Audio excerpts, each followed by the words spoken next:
विश्वं दर्पण दृश्यमान नगरी तुल्यं निजान्तर्गतं पश्यन्नात्मनि मायया बहिर्भूतं यथा निद्रया यः साक्षात् कुरुते प्रबोध समये स्वात्मानमेवाद्वयम् तस्मै श्री गुरुमूर्तये नमः श्री दक्षिणामूर्तये माया छाया वराकी कथमिव लभतां मयि अनन्ते प्रतिष्ठा अस्थाने चेश्वरत्वं गृहहरिहरा हन्तवन्ने स्फुलिङ्गाः अद्वैते द्वैत खेला गगन नलिनवत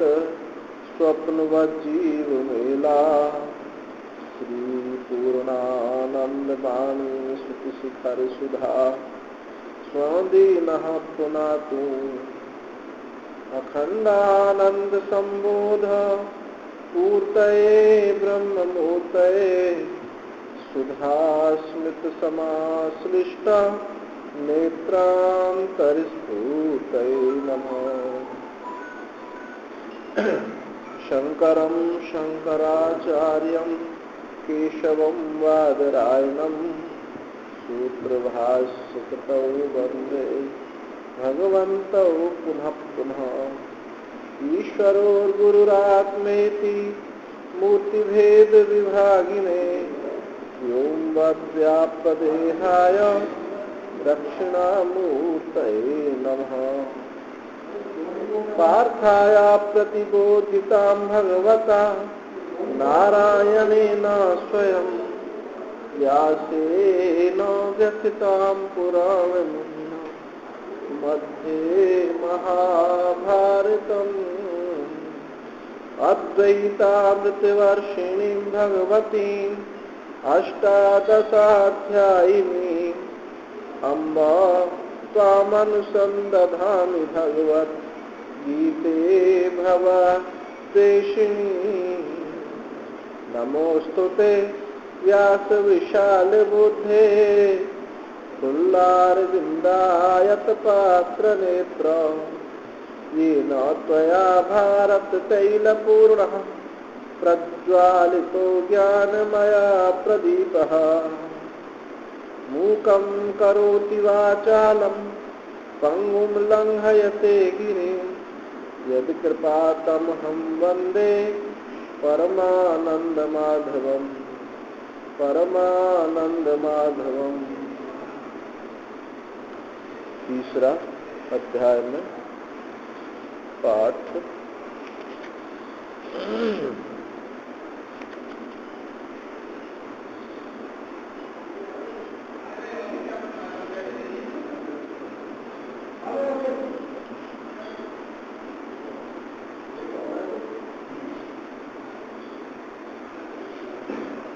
मयि सर्वाणि कर्माणि सन्न्यस्याध्यात्मचेतसा निराशीर् निर्ममो भूत्वा युद्धस्व विगतज्वरः ये मे मतमिदं नित्यम् अनुतिष्ठन्ति मानवाः श्रद्धावन्तो न सूयन्तो मुच्यन्ते तेऽपि कर्मभिः ये तु एतदभ्यसूयन्तो नानुतिष्ठन्ति मे मतम् सर्वज्ञान विमूढास्तान् विद्यनष्टान् चेतसः सदृशं चेष्टते स्वस्याः प्रकृतिर्ज्ञानवानपि प्रकृतिं यान्ति भूतानि निग्रह किं करिष्यति इन्द्रियस्य इन्द्रियस्यार्थे रागद्वेषौ व्यवस्थितौ तयोर्नवशम् आगच्छे तव्यस्य परिपन्थिनौ श्रेयांसु धर्मो विगुणः परधर्मात् सुनिष्ठितात् स्वधर्मे निधनं श्रेय परधर्मो भयावह। तो कर्मयुग का प्रसंग चल रहा है। गुण विभाग और कर्म विभाग को जो जानता है और ये जानता है कि गुण गुणों में बरत रहे हैं, मैं कुछ भी नहीं करता। जो कुछ भी क्रिया प्रतिक्रिया कर्तृत्व भोक्तृत्व सब जो है वो सब गुणों में ही है, आत्मा में कोई कर्तृत्व भोक्तृत्व नहीं है। ये बात आपने सुनी। और ये सुना कि जो कर्म में लगा हुआ है हम उसको विचलित ना करें, उसमें हम एक चीज बीज डाल दें कि वो कर्म करे, निष्काम कर्म करे, तो ये निष्काम कर्म उसका कर्मयोग होकर समस्त किलविशों से समस्त कर्मों से वो मुक्त हो जाएगा। और आपने एक बात सुनी कि समस्त कर्म भगवान में कैसे समर्पित किए जाएं। मयि सर्वाणि कर्माणि सन्न्यस्य अध्यात्म चेतसा निराशील निर्ममो भूत्वा युद्धस्व विगतज्वरा। कि समस्त कर्मों को इस अध्यात्म चित्त के द्वारा, समस्त कर्मों को अध्यात्म चित्त के द्वारा परमात्मा में, ईश्वर में समर्पित कर दें। ये ही भक्ति है, यही कर्म योग है। ये जो अभिमाने इस शरीर में, शरीर के भीतर है, उसको सबको कहा जाता है अध्यात्म। अब ये ज्ञानेन्द्रिय अध्यात्म है, कर्मेंद्रिय अध्यात्म है, प्राण अध्यात्म है, ये सब अध्यात्म है। तो जो भी है इनके द्वारा, अब इनका भी संचालन करने वाला कौन है? वो है बुद्धि। तो मुख्य रूप से ये बुद्धि ही अध्यात्म है। अंतःकरण में ही ज्ञान होता है, अंतःकरण में ही अज्ञान होता है। वो ज्ञान अपने अंतःकरण में जो ज्ञान है इस अज्ञान को निवृत्त कर देता है।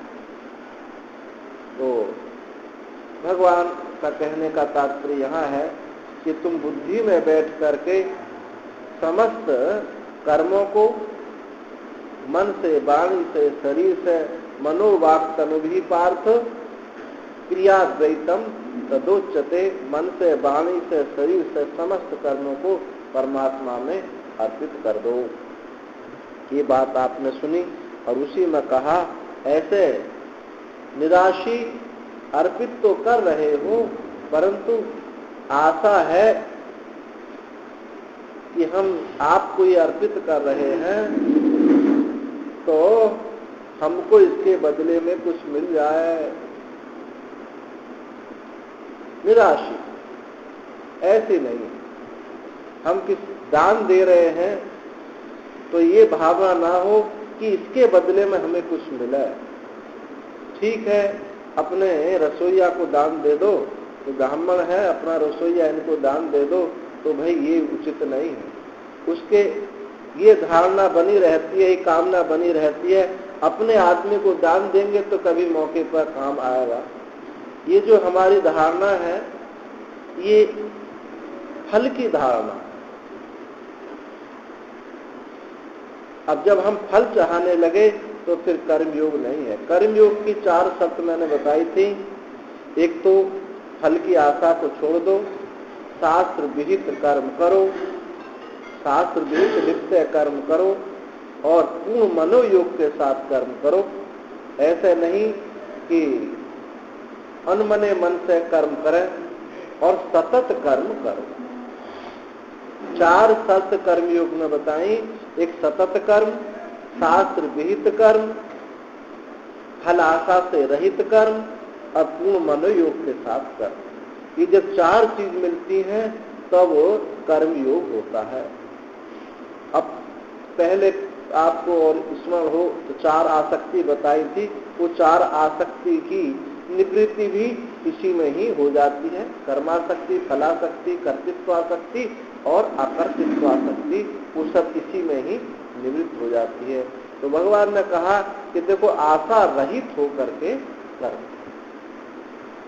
कि हमको मिल जाए ऐसी आशा मत रखो और निर्ममा ममता रहित होकर के कर्म करो। ममता और अध्यास यानी प्रीति, आसक्ति और अध्यास में थोड़ा अंतर है।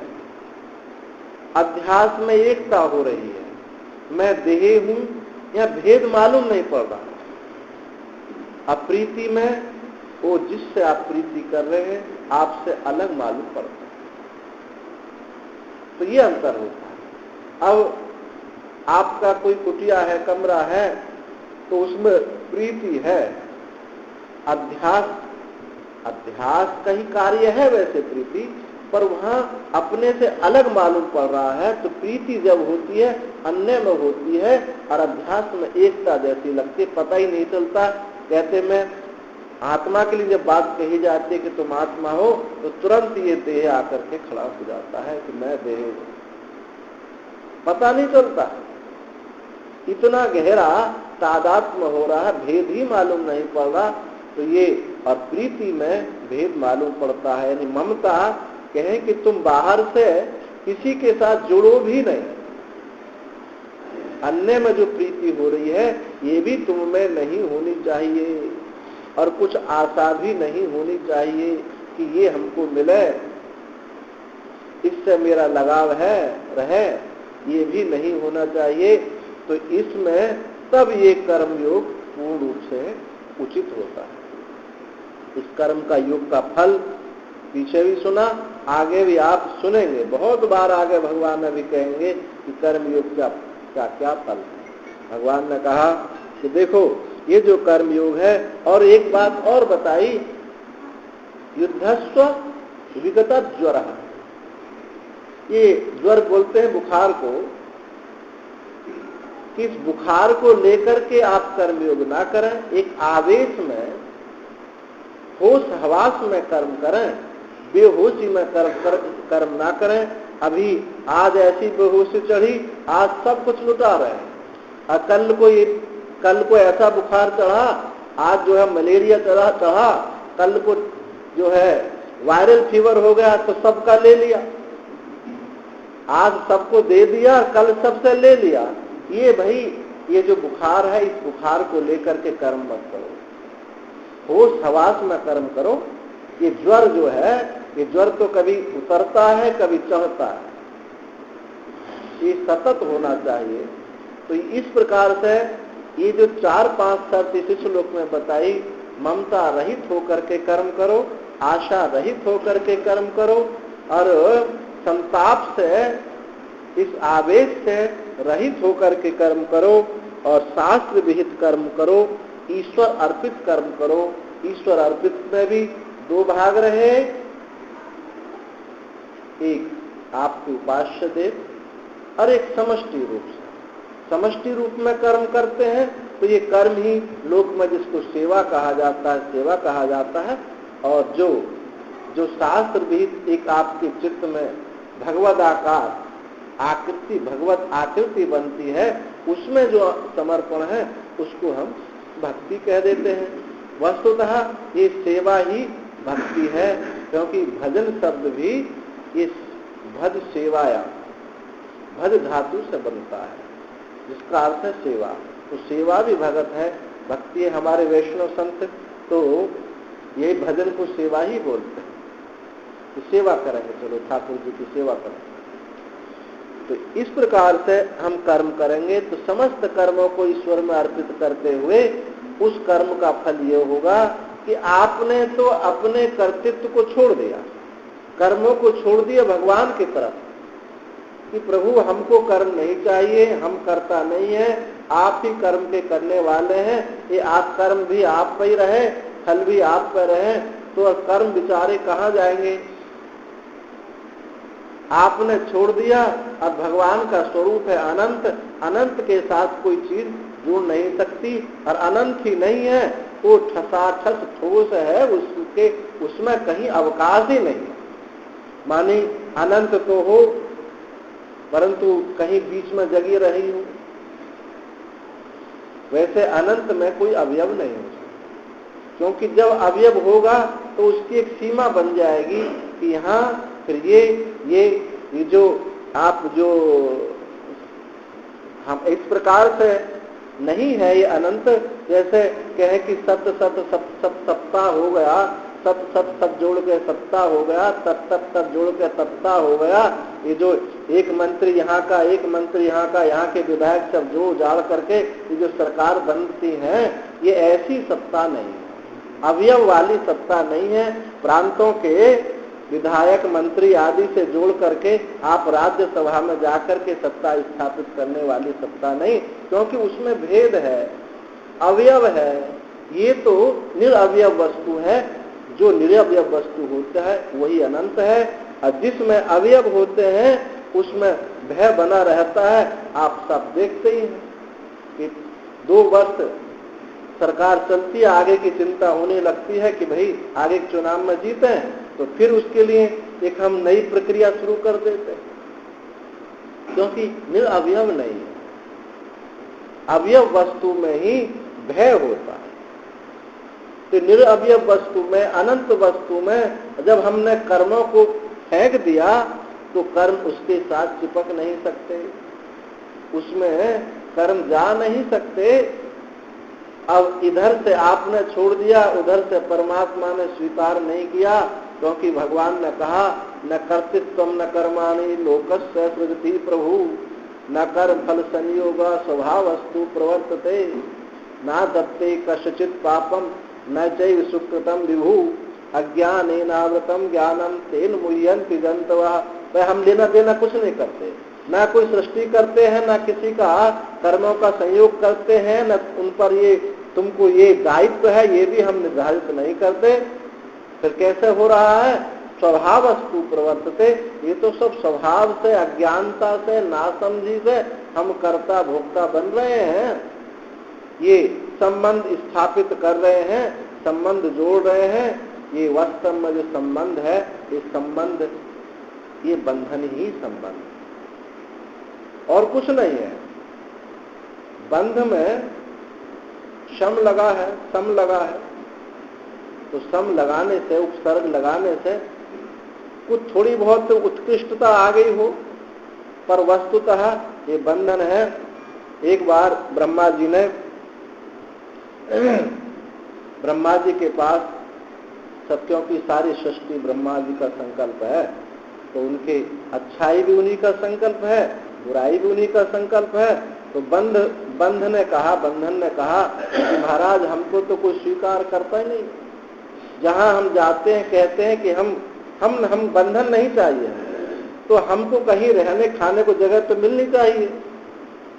तो ब्रह्मा जी ने कहा कि ठीक है, तुम जो है एक सम्यक मेकअप करके चले जाओ, ये सम लगा करके, सम का पाउडर लगा के जो सम कंपनी है, इसका पाउडर लगा करके तुम जाओ लोक में, और देखो फिर अब बंध से ये संबंध हो गए महाराज, और बंधन संबंध हो करके अब लोक में विचरण करते हैं, तो कहते हैं ये हमारे संबंधी हैं, ये हमारे संबंधी हैं, क्योंकि हमारी इनके साथ रिश्तेदार रही है। तो महाराज जी अब यहाँ आप थोड़ा आ जाए। तो ये जो संबंध है, ये है तो बंधन, अब परंतु मेकअप करके ये संबंध बन गया। आप विचार करके देखो, प्रियम त्वा रोदसी, श्रुति कहती है कि जो तुम्हारा प्रिय है वो तुमको रुलाए। रोड पर कितनी गाड़ियां चली जाती हैं, आपका कोई परिचय नहीं है, तो आपको देखते नहीं है कौन गाड़ी कहाँ की है, लेकिन आपका कोई परिचित हो तो बहुत देर तक देखते रहते हैं। हमारी कुटिया के पीछे से शमशान का रास्ता निकलता गंगा जी को, तो दिन में कई मुद्दे चले जाते होंगे, लेकिन कोई अपना परिचित आदमी जब दिखाई देता है तो ये उत्कंठा रहती है कि कौन मर गया, बाकी किसी को नहीं होती, पर उसमें कोई एक परिचित भी दिखाई देता तो लगता है कि ये पूछना चाहिए कौन मर गया। तो बस ये संबंध जो है, जहाँ प्रियता हमने स्थापित की, ये ही बंधन हो जाता है। तो निर्मम, भगवान ने कहा कि ममता रहित हो जाए। जब जहाँ ममता है वहाँ बंधन है। तो क्या हम महाराज निष्ठुर हो जाएं, किसी से कुछ बोलचाल करने बंद कर दें? ये इसका मतलब नहीं। निष्ठुरता अलग चीज है और ममता रहित होना अलग चीज है। सब है और सबके प्रति प्रेम है, परंतु लगाव नहीं है। ये निष्ठुरता ये है कि नहीं हम तुमसे नहीं बात करेंगे, हम आपसे बात क्यों करें, क्योंकि हम तो मौन है, असंग है, निर्मम है। तो निर्मम होना का मतलब ये नहीं है कि आप निष्ठुर हो जाएं, यथावत जैसे आए उनसा वैसे व्यवहार किया, पर चिपका के ना रखें। जैसे कि रोड पर गाड़ी दौड़ रही है, आप उनको देख रहे हैं, आपको अच्छी लग भी रही हैं, परंतु ये चिपका के नहीं रखते कि ये हमारे संबंधी की है, हमारी गाड़ी है, ऐसा व्यवहार नहीं करते। तो ये औदासीन अभीप्सता जन कृपा नैष्ठुर्य मुत्सृजना। भगवान शंकराचार्य कहते हैं कि तुम निष्ठुर भी मत हो, औदासीन मत, उदासीनता ही अभिष्ट हो, और ना तो जन पर कृपा करो, ना जन कृपा के भाजन बनो, क्योंकि जन कृपा करने और जन कृपा के भाजन होने से ही ये ममत्व आता है। तो महात्मा लोग तो बहुत कृपा करते हैं, कहो कि ये तो सब बंधन में हो गए होंगे, तो वो वहां कहा उदासीनता पूर्वक वो इस प्रकार व्यवहार होता है। उदासीनता भी है और ये व्यवहार भी है। यदि उदासीनता ना हो तो हम निष्ठुर हो जाएंगे या फिर ममत्व हो जाएगा। उत माने ऊपर, आसीन माने बैठना, उदासीन यानी बैठे हैं ऊपर और देख रहे हैं, किसी से जुड़ नहीं रहे हैं, ये है औदासीनता। तो उदासीनता ही ये मुख्य है, ना कि ममत्व नहीं, निष्ठुरता नहीं। तो भगवान ने यही बात कहा कि तुम निर्मम हो जाओ, निराशी हो जाओ और आवेश से रहित होकर के मेरे लिए कर्म करो, समष्टि के लिए कर्म करो, ईश्वर के लिए कर्म करो। तो ये कर्म तुमको बंधन में नहीं डाल सकते। बंधन तभी होता है, अनंत को बंधन में बांधना संभव नहीं है। जैसे कोई कहे कि आकाश को हम रस्सी से लपेट दें तो संभव नहीं। भगवान श्री कृष्ण को जब माँ यशोदा मैया बांधने चली, उखल से बांधने के लिए, तो रस्सी छोटी पड़ जाती थी, क्योंकि अनंत जो है बंधन में कैसे आए। जब भगवान ने देखा कि माता तो बहुत दुखी हो गई है, उनको तुरंत याद आया कि तू तो सोपाधिक ईश्वर होकर के आया, जन कल्याण के होकर नहीं आया, सगुण साकार होकर आए हैं, इसलिए बंध जाओ। तो उन्होंने कहा कि ठीक है, रस्सी हम राग पास में तो नहीं बनते, हम प्रेम पास में, माँ के प्रेम पास में, वात्सल्य पास में बंध जाते। तो भगवान बंध गए। तो जो प्रेम पास में बंधना है, जहाँ राग नहीं है, राग का नाम प्रेम नहीं है, प्रेम सबके प्रति होता है, कहीं लेने की बात नहीं होती। प्रेम में हमेशा पूर्णिमा होती है, अमावस्या नहीं होती। राग में कभी पूर्णिमा होती है, कभी अमावस्या होती है, कभी जो है अंधेरा होता है, कभी अंधेरा होना ही तो द्वेष है। नित्य नूतन भगवान का स्वरूप है, नित्य नूतन भगवान का जो आनंद है, प्रेम है, वो नित्य नूतन और नित्य प्रति बढ़ता है, घटता नहीं है। ये प्रेम की पहचान है। तो प्रेम में एक बात अवश्य होगी, जहाँ त्याग होगा वहाँ प्रेम होगा, जहाँ भोग होगी वहाँ हिंसा होगी, राग होगा वहाँ हिंसा होगी। तो यशोदा मैया के प्रेम से भगवान बन जाते हैं। तो ये यहाँ बात अलग है, और ये जो ममता है, प्रेम अलग है और ममता अलग है। ममता हमेशा सीमित कर देती है, अपने को बांध देती है, उसके साथ जोड़ देती है, अपना जो अनंत व्यापक स्वरूप है उसको परिच्छिन्न कर देती है। तो कर्म योग में लक्ष्य बहुत स्पष्ट है, अनंत है, पवित्र है, परंतु क्रिया वहां है। क्रिया भी अक्रिय होने के लिए क्रिया है। पहले भगवान ने कहा था न कर्मणाम अनारंभात नैष्कर्म्यम पुरुषोष्णुते, कर्म करके तुम निष्कर्मता को प्राप्त करो। कर्म से तुम कर्मी मत बनो, अकर्मी बन जाओ, ये भगवान की प्रतिज्ञा थी। वहीं से ही कर्मयोग प्रारंभ हुआ। अब भगवान ने कहा कि ठीक है, तुम इस प्रकार से कर्म करोगे। मैंने जो चक्र बताया है, ये जो मेरा मत है, मेरा मत क्या है? ये कर्म योग मत है। ये मुझे अत्यंत प्रिय है। क्यों प्रिय है?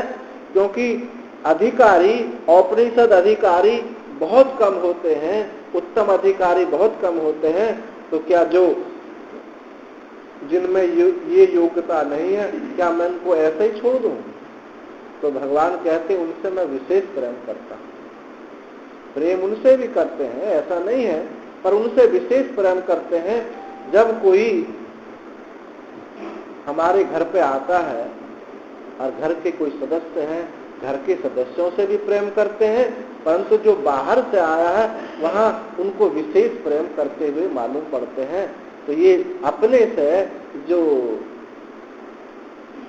जिनको वैराग्य नहीं हुआ है, कुछ अलग से मालूम पड़ते हैं। भगवान को तुम्हारा विशेष प्रेम दिखा रहे हैं भगवान कि नहीं, तुम मुझे अत्यंत प्रिय।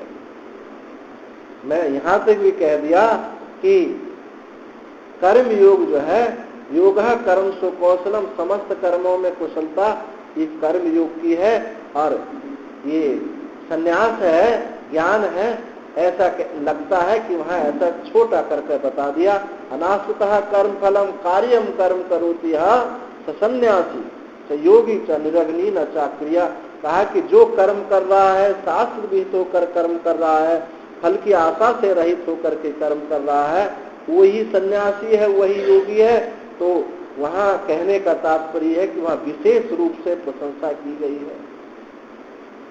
रामचरितमानस में भी भक्ति की विशेष रूप से प्रशंसा की गई है। और लक्ष्य है, जो गंतव्य है, वो तो सबका एक बताया। यहाँ भी भगवान ने कहा, आगे कहेंगे, यत सांख्य प्राप्यते स्थानम तद योगैरपि गम्यते एकम सांख्यम च योगम च यह पश्यति स पश्यति। जो ज्ञान मार्ग से चलता है और जो भक्ति मार्ग से चलता है, उनको वही तत्व प्राप्त होता है। जो ऐसा यथार्थ जानता है, वो वही यथार्थ वही जानता है। तो वहां अधिकारी भेद से ऐसी बात कही। कर्म का, इस भक्ति का, भक्ति उपाय है और उपेय जो है ज्ञान है। उस उपेय को प्राप्त होकर के अज्ञान की निवृत्ति होती है। तो इस बात को दृष्टि में रख करके भगवान जगह जगह कर्म योग की प्रशंसा करते हैं। तो वहां ऐसा नहीं समझना चाहिए कि श्रीमद् भगवद गीता में ज्ञान की बात नहीं कही जा रही है। ज्ञान की बात नहीं कही जा रही है, वो उस अद्वैत सिद्धांत का, ज्ञान सिद्धांत का प्रतिपादन नहीं है, ऐसा नहीं है। क्योंकि साधन की प्रधानता यहाँ दिखाई दे रही है। जैसे रामचरितमानस में भगवान राम की भक्ति की प्रधानता से उस अद्वैत तत्व का बोध करा। श्रीमद् भागवत में भी ऐसे ही है। भगवान के अनेक चरित्रों को के माध्यम से, भगवान के अनेक रूप जो अवतार हुए, उनके माध्यम से उसी एक तत्व को निरूपण किया है। और रामायण में एक चरित्र को लेकर के निरूपण किया है। पर सिद्धांत समस्त शास्त्रों का, समस्त उपनिषदों में जो सिद्धांत प्रतिपादन किया है, ये औपनिषद सिद्धांत ही सिद्धांत है। वस्तुतः सिद्धांत एक ही होता है और कुछ सिद्धांत नहीं होता। जब सिद्धांत, यदि सिद्धांत अनेक हो गए तो क्या हो जाएंगे? मत हो जाएंगे। सिद्धांत से हम हटते हैं, कोई मति बन जाते हैं, पक्षी बन जाते हैं, मूल धारा से हट जाते हैं, तो फिर वहां धोखा संभव है। भले ही उस तत्व को आप कह रहे हैं, परंतु संपूर्णता को आप प्रकरण होकर के कह रहे हैं, आप शास्त्री होकर के नहीं कह रहे हैं। शास्त्र से अलग हट गए, प्रकरण में आ गए, तो इससे लोक संग्रह नहीं हो सकता, सबके लिए नहीं हो सकता। क्योंकि आप एक प्रकरण को स्वीकार किए हैं, शास्त्र में धर्म को स्वीकार कर लिए हैं, मोक्ष को स्वीकार कर लिए हैं, तो जो और है, और विषय हैं, उन पर प्रकाश न डालने की वजह से जो और अधिकारी हैं उनको कुछ वस्तु वहां प्राप्त नहीं होती। तो ये तो श्रीमद् भगवत गीता तो शास्त्र भी है और प्रकरण भी है, ये इसकी विशिष्टता है। जबकि ऐसा होता नहीं, पर यहाँ देखने को मिलता है। कोई किसी अध्याय में सांख्य निरूपण है, किसी अध्याय में योग का निरूपण है, किसी में भक्ति का निरूपण दिखाई देता है, किसी में विषाद दिखाई देता है, किसी में दैवी संपत्ति दिखाई देती है। अलग अलग प्रकरण होते हुए इससे तो वो शास्त्र है और एक मोक्ष को लक्षित कर रहा है, क्योंकि प्रत्येक श्लोक में, प्रत्येक अध्याय में उस अद्वैत तत्व को बता रहा है। इससे ये प्रकरण है, तो ये इसकी विशिष्टता है। तो छोटा सा ग्रंथ और शास्त्र भी बन गया, प्रकरण भी बन गया। इससे बड़ी उपलब्धि क्या हो सकती है? 700 श्लोकों में आप शास्त्री बन गए। आपको बड़ी शास्त्र पढ़ने की आवश्यकता नहीं, केवल 700 श्लोक कंठस्थ करके आप शास्त्री हो गए। आपको इतने बड़े बड़े ग्रंथ पढ़ने की आवश्यकता नहीं पड़ती। तो भगवान ने कहा कि देखो, अब जो है ये मे मतमिदं नित्यम अनुतिष्ठन्ति मानवाः श्रद्धावन्तु न सूयन्तु मुच्यन्ते तेऽपि कर्मभिः। ये जो मैंने मत कहा अर्थात प्रकरण कहा, कर्मयोग का प्रकरण कहा। भगवान मत मतलब मैं यहाँ मत का मतलब कर्मयोग। इस कर्मयोग का जो नित्य अनुष्ठान करता है कौन? मानवा। इसका अधिकारी कौन है? मानव है। जिसके जो मनु शत्रुपा की संतान है, जो मनन और जिनमें श्रद्धा और मनन करने की सामर्थ्य है, वो मानव है। जिसमें श्रद्धा नहीं, विश्वास नहीं, वो मानव नहीं है। अब जो कटाक्ष करते हैं मानव शब्द के ऊपर, उनको समझ लेना चाहिए कि मानव क्या कौन है। श्रद्धा और विश्वास, श्रद्धा मनन करने की सामर्थ्य वाला मानव है। तो भगवान ने कहा कि ये मत जो मैंने कहा, अभी मत में नित्यम शब्द लगा है, ये में मतम नित्यम।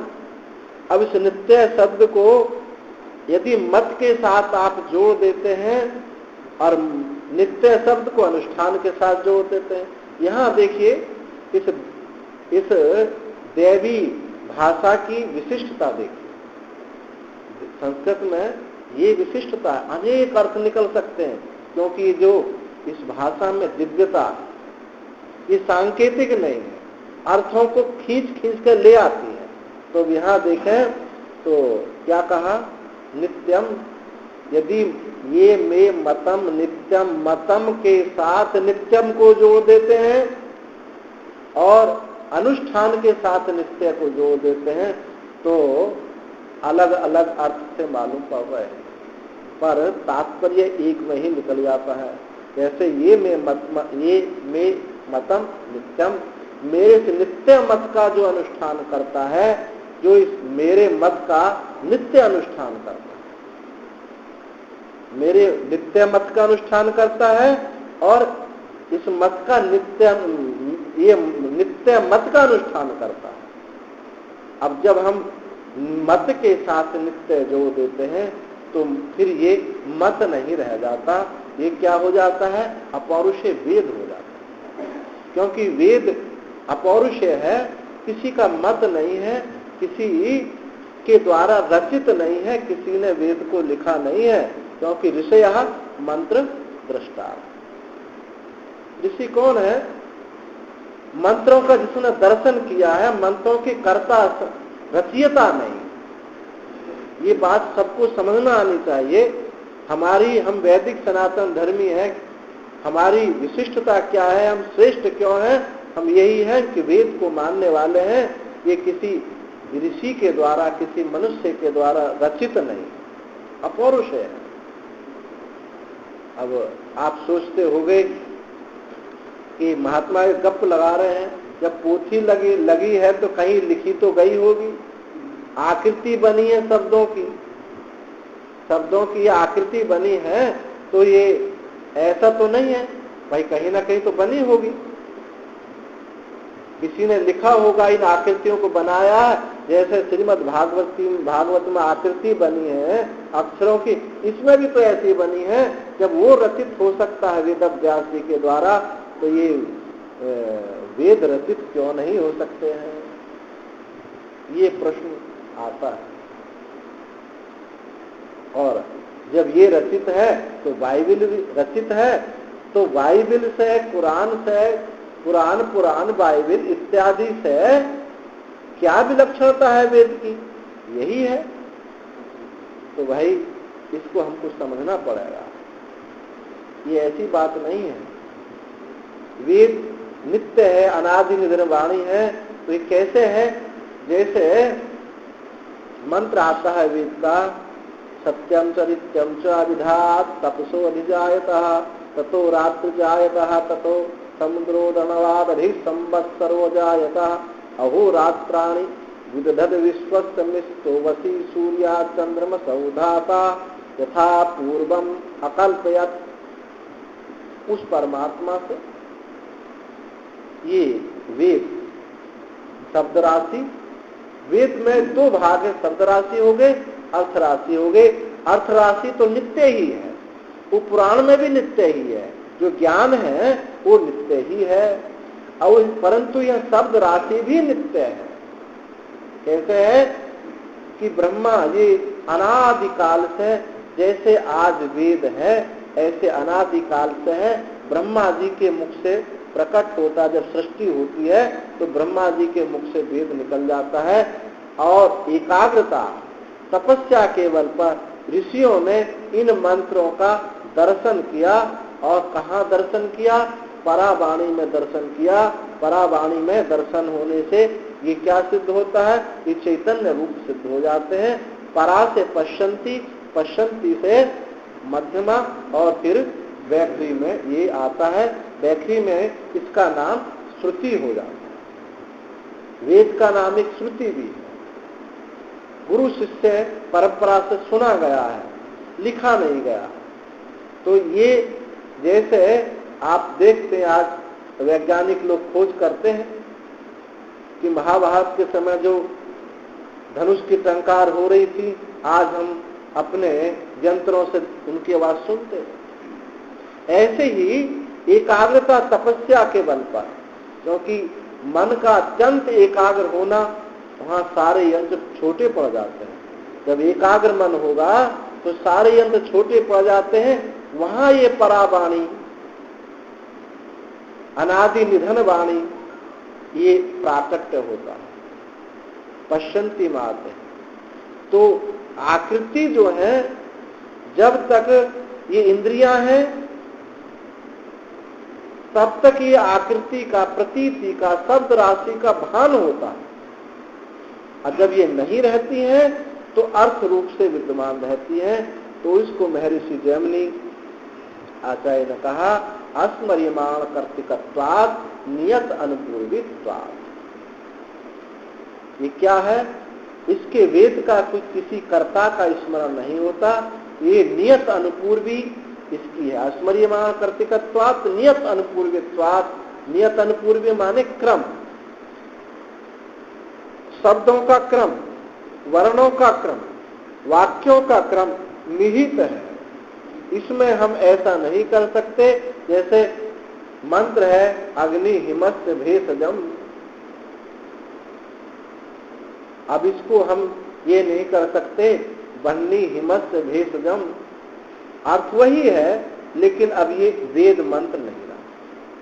क्यों नहीं रहा, शब्दों की अनुपूर्वी जो क्रम है वो बदल गया। हम ये भी नहीं कर सकते, जैसे अग्नि हिमस्य भेषजम, हिमस्य भेषजम अग्नि, अर्थ में कोई अंतर नहीं हुआ, पर अब ये वेद मंत्र नहीं रहा। वर्णों का क्रम, शब्दों का क्रम एक रहता है, इसलिए वेद पाठ करने वाले आप विद्यार्थियों को देखोगे इतनी सावधानी से वेद पाठ किया जाता है, एक बिंदु भी इधर उधर नहीं हो सकता, एक स्वर भी इधर नहीं उधर हो सकता। जब होता है तो आचार्य वहीं डंडा से पिटाई की जाती है। आप वेद विद्यार्थियों को देखो, वहां बहुत सावधानी रखी जाती, कहीं इसमें त्रुटि ना आए। ऐसे अनादि परंपरा से जैसे वेद का श्रवण हो रहा हुआ है, ऐसा ही है ये। इसकी अपौरुषेय राशि से इसकी अपौरुषता है, और अर्थ राशि से तो है ही। तो ये इस वजह से ये किसी वेद का, जैसे आप श्रीमद् भगवत गीता सुन रहे हैं, तो श्रीमद् भगवत गीता में वक्ता की प्रधानता है, लेकिन वेद में वक्ता की प्रधानता नहीं, वहां वचन की प्रधानता। श्रुति ये कहती है, वहां ये नहीं कहा जाता कि ये किसने कहा है।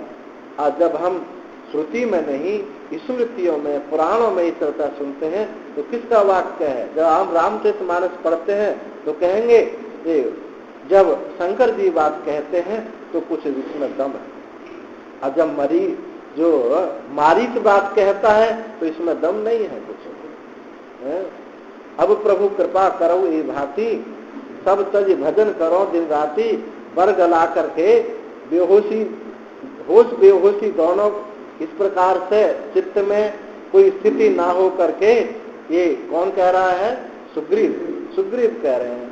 और जब भगवान शिव कहते हैं तो एकदम हम सतर्क हो जाते हैं, क्योंकि वहां कुछ अन्य बात निकल ही नहीं सकती। उमा कहूं मैं अनुभव अपना, सत हरि भजन जगत सब सपना, भगवान शिव कह रहे हैं। तो जो भगवान शिव ने कहते हैं वहां इधर उधर नहीं हो सकती, और जो इस अज्ञानता में कुछ बात कह रहा तो वो बात प्रमाणित नहीं होती है। ये तो हमारी है कि हम ठीक है इस चौपाई को भी अनुष्ठान रूप में ले लेते हैं, कहते हैं कि सबको छूट जाए, हाँ भगवान का भजन हो, क्योंकि हमारा लक्ष्य सुंदर है, पर कहा किसने है ये वहां थोड़ा सा अंतर पड़ जाता है। तो वक्ता की प्रधानता है पुराणों में, स्मृति में, और वचन की प्रधानता है वेद में, वहां परिवर्तन नहीं होता। इसलिए आप महान हैं, किसी के अंतःकरण की वासना की छाप वेद पर नहीं हो सकती। इसलिए भगवान शंकराचार्य जब आप भाष्य पढ़ते हैं, देखते हैं,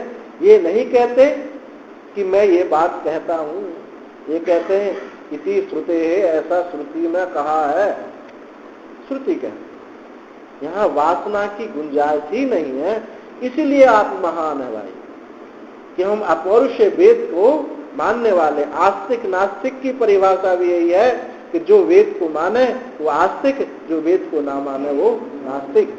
ये नहीं है कि भगवान को माने तो आस्तिक और भगवान को ना माने तो नास्तिक, ऐसी परिभाषा हमारी नहीं है। क्योंकि 24 अवतारों में महात्मा बुद्ध हुए, हमने भगवान तो उनको माना पर वाणी को स्वीकार नहीं किया, क्योंकि उन्होंने वेद का खंडन किया, या वेद को अब उस देश काल परिस्थिति के अनुसार उन्होंने ऐसा कहा, क्योंकि लोग सकामी हो गए थे, कर्म में इतने फंस गए थे कि इस ब्रह्म ज्ञान को कोई चर्चा नहीं करना चाहता था, सुनना नहीं चाहता। तो इस वजह से उन्होंने ऐसा कहा। तो उनको जो है हम भगवान तो मानते हैं, पर वाणी के लिए इतना महत्व नहीं देते। अब जो हमारे पुराण है, इतिहास है, गीता, जो कुछ आप सुन रहे हैं, ये सब वेद उपभृंगण है, वेद का ही विस्तार है। इसलिए इनको श्रुति के दूसरे नंबर पर स्मृति को भी हम प्रमाण मान लेते हैं। पहले प्रमाण है श्रुति और फिर प्रमाण है स्मृति। तो मुख्य रूप से श्रुति ही प्रमाण है, इसीलिए हम वैदिक सनातन धर्मी हैं, वैदिक सनातन धर्मावलंबी हो करके इसलिए हम महान हो जाते हैं, श्रेष्ठ हो जाते हैं। कोई 1400 वर्ष में लिखा गया, कोई 2000 वर्ष में लिखा गया, तो इनसे वहां तक उनकी वासनाओं का आप वासना का स्पष्ट रूप से खेल देखते हैं। वो मजहब धर्म नहीं हो सकते, क्योंकि धर्म में सनातनता होगी, फिरके फिरस्ती ये सब हो जाएंगे, कोई मत हो जाएंगे, ये धर्म नहीं हो सकते। तो भगवान ने कहा कि जो मत है, अब अपने विषय पर ये तो प्रासंगिक वस्तु वेद के विषय में बताया। अब ये मत यदि नित्य हो जाए, क्योंकि मत का स्वभाव है कभी नित्य नहीं होता। यदि मत को हम नित्य कह दें तो हम वेद हो गए, और यदि नित्य शब्द को अनुष्ठान के साथ लगाते हैं तो हम जो है स्मार्त हो गए, श्रोत हो गए। इसी पंक्ति में हम श्रोत हैं और स्मार्त हैं। अब हम चाहे स्मार्त स्वीकार कर लो, चाहे श्रोत स्वीकार कर लो, क्योंकि स्मार्त प्रस्थान भी श्रोत प्रस्थान का ही विस्तार है। श्रुति जो कह रही है वही हमारे पुराण कह रहे हैं, इतिहास कह रहे हैं, स्मृति कह रही है। इसलिए अनुष्ठान शब्द हम भगवान को वक्ता मान करके उनकी वाणी का नित्य अनुष्ठान हम करते हैं तो हम स्मार्त हैं, और वेद नित्य है ऐसा मान करके अनुष्ठान करते हैं तो हम श्रुति को मान रहे हैं। तो यहाँ ये तो एक इस विषय में बताया कि अनुतिष्ठन्ति मानवा, मनुष्य वो जो इसका अनुष्ठान करते हैं, मेरे मत का जो नित्य अनुष्ठान करते हैं वो, अब देखो अनुष्ठान करते हैं उसके साथ में कुछ चीज और भी है। जैसे भगवान ने कहा श्रद्धावान लभते ज्ञानम तत्परः सनितेन्द्रिय, तो वहाँ श्रद्धावान लभते ज्ञानम, श्रद्धा से ज्ञान प्राप्त होता है, परंतु दो बात वहाँ और कहीं, तत्परता और इंद्रियों का संयम। श्रद्धा तो है लेकिन तत्परता नहीं है और इंद्रियों का संयम नहीं है, तो जो वस्तु हमको अभी प्राप्त होने वाली थी वो हमने बहुत लंबे समय तक पीछे कर दी। इसलिए भगवान ने वहां कहा कि तत्पर होकर के, इंद्रियों का संयम करके आप जो है श्रद्धा से युक्त होकर के ऐसे होंगे तो आपको ज्ञान प्राप्त हो जाए। अब ऐसे ही यहाँ समझ लीजिए हम नित्य वेद का अनुष्ठान कर रहे हैं, क्योंकि हम मानव हैं, मनुष्य हैं, ऐसा अनुष्ठान कर रहे हैं, तो उसके साथ में दो बात और जोड़ दी, श्रद्धावंतो और अनुसूया। श्रद्धा से युक्त होकर के और अनुसूया होकर के, जब तक अनुसूया हमारे जीवन में नहीं आती हैं तब तक दत्तात्रेय भगवान का प्राकट्य नहीं होता। ये दत्तात्रेय तीनों ज्ञान, क्रिया, प्राण, ब्रह्मा क्या है? प्राण है, क्रिया है, शिव ज्ञान है, विष्णु स्थिति है, पालन करता है, ये तीनों का प्राकट्य नहीं हुआ। दत्तात्रेय भगवान में आपने देखा होगा त्रिशूल भी धारण किए हैं, शंकर जी का चिन्ह दिखाई देता है, कमंडलू धारण किए हैं, ब्रह्मा जी का कमंडलू है, और चक्र भी धारण किए हैं। तो शिव, विष्णु और ब्रह्मा तीनों वहां मौजूद है। और ऐसा भी समझ सकते हो कि वो झोली भी लिए हुए हैं और कुत्ता गाय भी बैठी हुई है। ये किसके प्रतीक है? ये वेद ब्रह्मचारी के प्रतीक है, क्योंकि ब्रह्मचारी वेद का अध्ययन करता है, भिक्षा मांग के खाता है। इस सन्यास का भी प्रतीक है, गले में यज्ञोपवीत है उनके। सन्यासी होते तो यज्ञोपवीत नहीं होता, परंतु झोली है, झोली लगी है तो ब्रह्मचारी है, और यज्ञोपवीत है तो गृहस्थ है।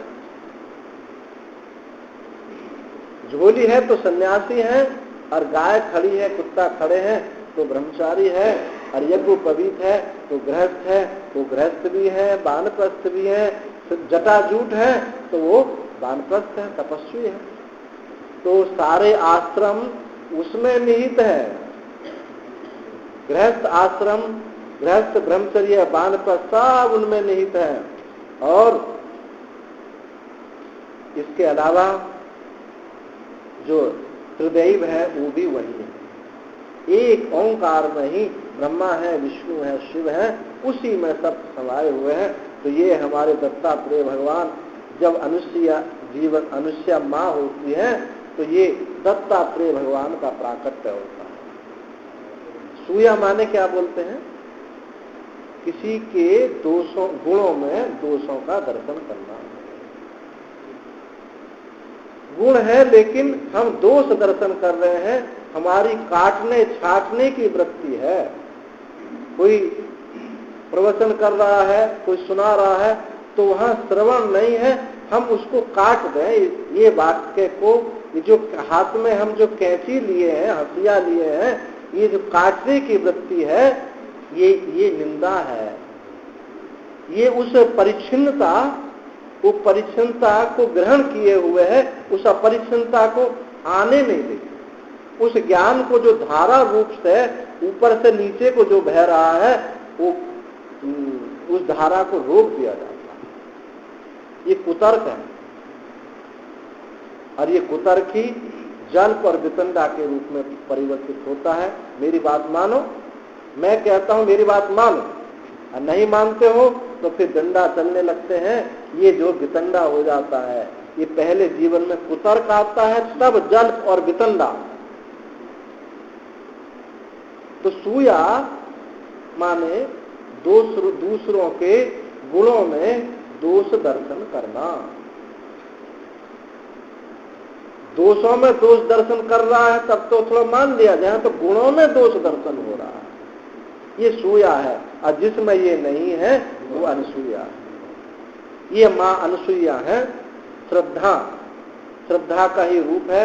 यदि श्रद्धैः 17वें अध्याय में आपने कहा, भगवान ने कहा कि जो जिसकी श्रद्धा है वो वही होता है। कि जो जिसकी जैसी श्रद्धा है, सात्विकी है, राजसी है, तामसी है, वो वही होता है। तो हमारी श्रद्धा जैसी है, जिसके प्रति जैसी, जिसके ऊपर आप श्रद्धा कर रहे हैं, जिस श्रद्धा से आप श्रवण कर रहे हैं, वो वही है। तो हमारी सात्विक श्रद्धा है, ये महापुरुष है, तो हम महापुरुष हो गए। हमारी राजसी श्रद्धा है तो कुछ कामना लेकर चले जाएंगे, कुछ तामसी श्रद्धा है तो कुछ तंत्र मंत्र आदि करके कुछ मान प्रतिष्ठा आदि कर लेंगे। तो ये श्रद्धा पर हमको सावधान रहना चाहिए। तो जब अनुसूया हमारे जीवन में होती है तब श्रद्धा प्रकट होती है। यदि अनुसूया जीवन में नहीं है तो श्रद्धा नहीं आने वाली।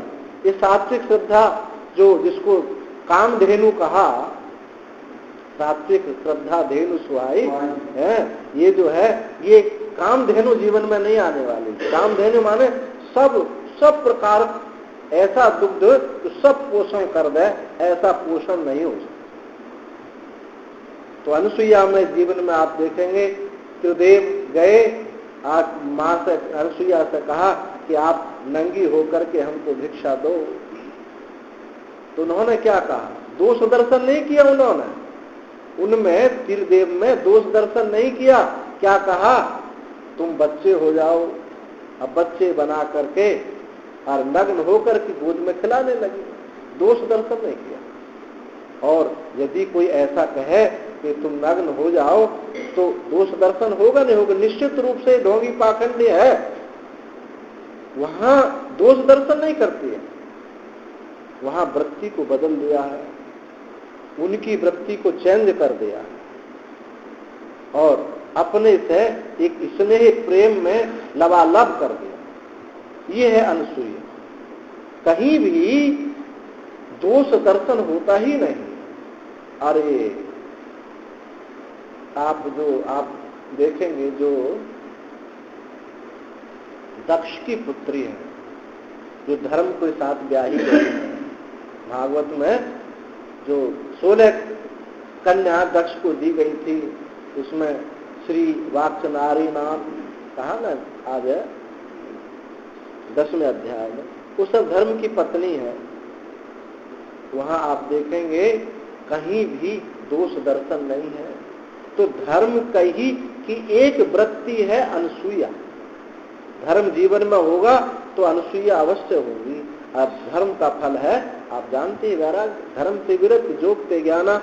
तो अनसूया जो है, मां अनसूया और श्रद्धा, श्रद्धा अनसूया से युक्त होकर के जो इस नित्य वेदवाणी का अनुष्ठान करता है अथवा भगवान की वाणी का अनुष्ठान करता है, तो भगवान उसका फल बता रहे हैं।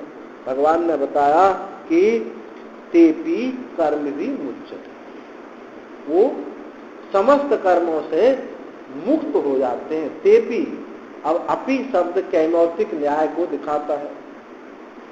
कैमौतिक न्याय माने कहना ही क्या, कैमौतिक कहना ही क्या, तो ये ऐसा कह, इसमें क्या कुछ देरी दूरी है जो भगवान कह रहे हैं वो भी मुक्त हो जाते हैं, इसका मतलब और भी मुक्त होते हैं और ये भी मुक्त हो जाते हैं, ये क्या कहने। और भी कहा गीता में भगवान ने कहा, जब सांख्यी प्राप्त स्थानम तद योगई रपि गम्यते, वो योगी भी भक्त भी मुक्त हो जाते हैं। जो ज्ञानी मुक्त होता है, योगी भक्त भी मुक्त हो जाते हैं, तो इसको बोलते हैं कैमौतिक न्याय। वहां कुछ देरी है, कुछ दूरी है, क्यों? अधिकारिक की भिन्नता के कारण। जो अत्यंत वैराग्यवान है, जिज्ञासु है, अब उसके लिए श्रवण मात्र से ही बोल।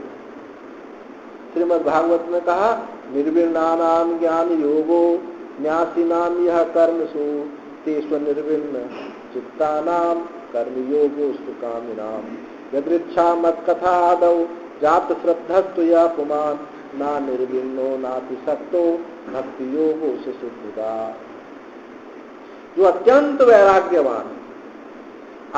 वैराग्यवान जो है, उनको उनके लिए ज्ञान मार्ग, वो कहीं जुड़ ही नहीं रहे, उनके जीवन में कोई क्रिया नहीं है।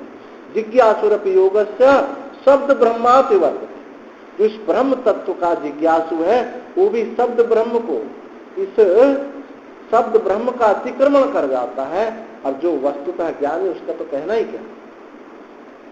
तो निर्विण्णानाम ज्ञान योगी अत्यंत वैराग्यवान है, उनके लिए ज्ञान मार्ग है। और जिनकी जो वैराग्य जिनको नहीं हुआ है, तो भगवान ने तेज निर्गुण, जिनको अभी वैराग्य नहीं हुआ है परंतु मुक्ति चाहते हैं, मोक्ष चाहते हैं, अवैराग्य हुआ नहीं है, तो उनके लिए कर्म मार्ग है। और कुछ ऐसे हैं मध्यम दर्जे के, ना तो कर्म में आसक्त हैं, ना तो दुकान चला पा रहे हैं, और ना जो है इस ज्ञान में प्रतिष्ठित हो रहे हैं। तो कहा भागते फिरते हैं, साधुओं के पास जाते हैं, वहीं उनका पूरा जीवन चला जाता है। तो कहते यदृच्छा कथा आदौ, जिनको बिना किसी हेतु के मेरी कथा में प्रीति हो गई है, मेरे नाम में, रूप में, गुण में, धाम में, माधुर्यता में जिनको प्रीति हो गई है, वो मेरे भक्त भक्ति योगों से सिद्धिदा, उनको शीघ्र ही भक्ति योग जो है उस सिद्धि को देने वाली है। तो इसलिए अपनी शब्द का प्रयोग भगवान कह रहे हैं कि जो ज्ञान मार्ग है वो तो साक्षात है, साक्षात श्रवण मात्र से ही तत्क्षण मुक्त है। अब ये जो है कर्मयोगी है, तो पहले कर्मयोग माने उपाय, इससे उपाय में आएंगे, ज्ञान में आएंगे, और फिर वहां मुक्त हो जाएंगे। इसलिए अपी शब्द का प्रयोग करते हैं। तो ते भी, वे भक्त भी, वो कर्मयोगी भी वो मुक्त हो जाते हैं, समस्त बंधनों से छूट जाते हैं। तो ये कर्मयोग का फल है। एक जगह नहीं, भगवान कई जगह कहते हैं। पहले कहा था परम पुरुषम आपनोति, पीछे आया, सबसे पहले आया न कर्मणाम अनारंभात नैष्कर्म्यम पुरुषोस्मृते, तो कर्म करके नैष्कर्म्यता को, नैष्कर्म्य सिद्धि को प्राप्त करता है। जगह जगह उस फल की, उस अद्वैत तत्व की जगह जगह स्मृति करा रहे हैं कि इसका फल ये है, इसका फल ये। भिन्नता सिर्फ अधिकारी के भेद से है, इसलिए कोई ऐसा ना समझ बैठे कि भक्ति अलग है, ज्ञान अलग है। भक्ति साधन रूप से उस तत्व को साधन मार्ग से चलकर वहां उस तत्व में प्रतिष्ठित करेगी, और ज्ञान साक्षात उस तत्व में प्रतिष्ठित करता है। दोनों का फल यही है। और यहाँ तक कहा जाए कि तो भक्ति ज्ञान की तो बात छोड़ो, यहाँ तो कोई झगड़ा है ही नहीं, कोई झगड़ा संभव नहीं है।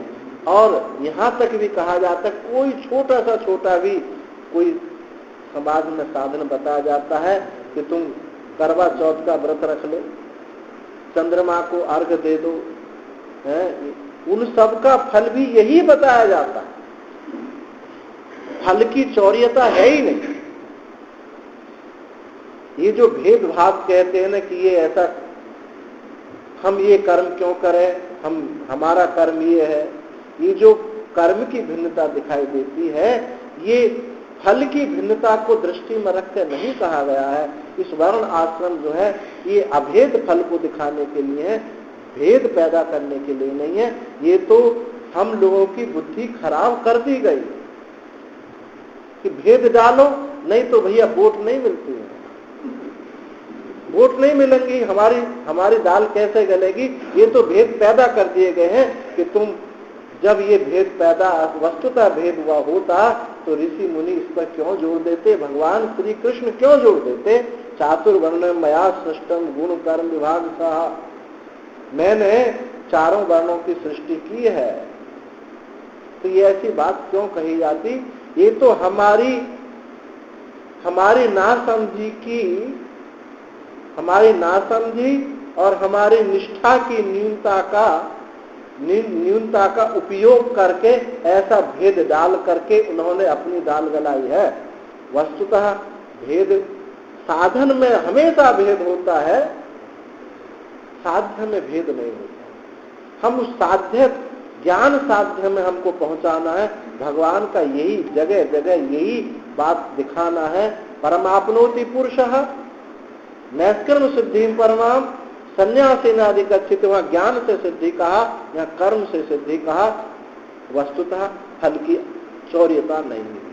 तो भगवान ते भी वो भक्त भी, वो मेरे भोले भाले भक्त भी, जिनको अभी इतना वैराग्य नहीं हुआ है, अभी मेरे सोपाधिक रूप में प्रीति करने वाले हैं, वो भी मुक्त होते हैं। वो मुक्त हो, निश्चित रूप से भगवान की प्रतिज्ञा है कि वो मुक्त होते हैं। इसलिए कोई किसी प्रकार का भेद है ही नहीं, किसी प्रकार का कोई विवाद होता ही नहीं है। ये जो एक दिन कह रहे थे आपके भक्ति ज्ञान की कुछ बात बताएं, कोई भेद है ही नहीं। भेद अधिकारी से हो रहा है, वस्तु तक कोई भेद नहीं। क्योंकि एक विद्यार्थी है कि आईएएस की परीक्षा देने में समर्थ है, एक आईएएस की परीक्षा देने में समर्थ नहीं है, परंतु कुछ और तो पढ़ाई कर रहा है। अब ना जाने आगे चलकर आईएएस हो जाए। तो अधिकारी भेद अर्थी समर्थो विद्वान शास्त्रेण परिदस्तम, महर्षि जैमिनी का सूत्र है। अधिकारी का निर्णय किया उन्होंने कि जो अर्थीय चाहता है, उसको जानने वाला है, उसमें योग्यता रखता है, वो अधिकारी। अधिकार में 3 चीज बताई। इच्छा है, उसको पाना चाहता है, योग्यता है यानी सामर्थ्य है, परंतु चाहता ही नहीं है, तो वो अधिकारी नहीं हो सकता। हम में उसकी चाह भी हो और सामर्थ्य भी हो, अर्थी समर्थ हो और उसको जानने वाला भी हो उसके विषय में, तब अधिकारी कहा जाता है। अब एक चीज भी कम रहती है तो अधिकारी की न्यूनता है। अब यहाँ जो साक्षात बोध होने वाला था, श्रवण मात्र से फूल की पंखड़ी को मसलने में देर है, ज्ञान में इतनी भी देर नहीं है, तो तत्क्षण ब्रह्मनिष्ठ होने वाला था, तो वो योग्यता नहीं रही वहां, क्योंकि उसने कुछ उपाधि में प्रीति रही। इस उपाधि की प्रीति से उसको तेपी कर्म भी मुच्यते, वहां कुछ देरी हो गई, कुछ थोड़ी सी दूरी हो गई, इसलिए वहां भेद सा महसूस होता है। वस्तुतः कोई भेद नहीं है, कोई भक्त अज्ञानी नहीं है। कोई भक्त आप देखेंगे खोज करके जिन आचार्यों ने इस द्वैत का, द्वैत विशिष्टाद्वैत है, द्वैताद्वैत है, शुद्धाद्वैत है, अचिंत्य भेदाभेद है, ये जो आपको सिद्धांत दिए, ये वो आचार्य भी भेद में नहीं थे, अभेद तत्व में प्रतिष्ठित थे, परंतु योग्यता के अनुसार वो बताना आवश्यक था। नहीं, सब ज्ञान के अधिकारी नहीं हो सकते, कुछ जो है कागभुसुंडी भी हैं, सभी कोई सत्य काम श्वेत केतु नहीं हो सकते। नहीं तो देखो वल्लभाचार्य के जीवन में देखिए, द्वैत का प्रतिपादन किया और काशी में जाकर के दंड लेकर के संन्यास धारण करके और शरीर को अहम ब्रह्मास्मि चिंतन करते शरीर को छोड़ा। तो भाई यदि उनका लक्ष्य द्वैत ही होता तो फिर वो अपने जीवन में ऐसा कैसा करते? तो वहां निश्चित रूप से ये बात सिद्ध होती है कि वहां वो द्वैत हमारे देश काल परिस्थिति के अनुसार, हमारी अंतःकरण की योग्यता के अनुसार ऐसा आचार्यों ने प्रतिपादित किया है। ऐसे हम शास्त्रों में देखते हैं, कहीं भक्ति की प्रधानता है, कहीं जो ज्ञान की प्रधानता है, कर्म की प्रधानता है, अधिकारी भेद से होने की वजह से। तो भगवान ने कहा केपी कर्म भी वो भी मुक्त हो जाते हैं, जिनके जीवन में अनसूया है, श्रद्धा है और नित्य वेद वाणी का अनुष्ठान करते हैं, वो सब मुक्त हो जाते हैं, इसमें कोई संदेह नहीं है। आगे भगवान इसी को ये पहले अन्वय रूप से कहा, अन्वय मुख से कहा, आगे के श्लोक में व्यतिरेक मुख से ही इसी बात को कहेंगे। अन्वय कहते हैं एक के होने पर सब, और व्यतिरेक माने निषेध, एक के होने पर सब नहीं। मिट्टी के होने पर घड़ा कुल्हड़ सकोरा सब है, अरे ये मिट्टी मिट्टी है, बाकी सब ये मिथ्या नाम रूप कल्पित है, ये व्यतिरेक है। तो व्यतिरेक अन्वय व्यतिरेक से इसलिए बात कही जाती है कि अच्छी प्रकार से वो बात मजबूत हो जाए। अन्वय से भी ये बात कही जा सकती है, व्यतिरेक से और ज्यादा पुष्ट हो जाती है। तो भगवान ने अन्वय व्यतिरेक से इसी बात को बताया कि तुम शास्त्र विहित कर्म करो, नित्य कर्म करो, सतत कर्म करो, फल की अभिसंधि रहित होकर के कर्म करो, पूर्ण मनोयोग के साथ कर्म करो, तो और ईश्वर अर्पित होकर के कर्म करो, समष्टि के लिए कर्म करो। ये जो इस प्रकार से आप कर्म करेंगे तो कर्म लेप वहां नहीं हो सकता, बंधन से मुक्त हो जाओगे, आप अपने आत्म स्वरूप में प्रतिष्ठित हो जाओगे। आगे के श्लोक में ऐसा कहेंगे, कल इस पर चर्चा करेंगे। ओम पूर्णमदः पूर्णमिदं पूर्णात् पूर्णमुदच्यते पूर्णस्य पूर्णमादाय पूर्णमेवावशिष्यते। ओम शांति शांति शांति। सर्वे भवन्तु सुखिनः, सर्वे सन्तु निरामयाः, सर्वे भद्राणि पश्यन्तु, मा कश्चित् दुःखभाग्